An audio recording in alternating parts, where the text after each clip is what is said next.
ইয়ান, তুমি কোথায় যাও? এই পড়বকান্তি এখন বাজে সকাল 11টা, এখনও ব্যারেজ করে। এখন এক পিস আছে আপনাদের বাসায়, থাকলে জানায়েন। বলো। দেখেন পানিতে আমার কলা গাছগুলো নষ্ট হয়ে গেছে।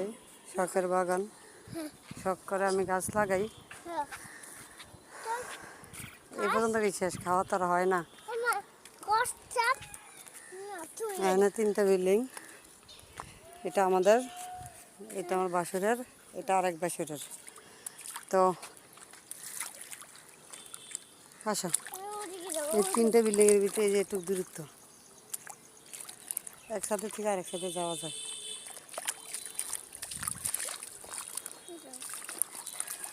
যারা ভয় করে মার ওই জায়গায় যাইতে, তুমি যাইবা না থাকবা?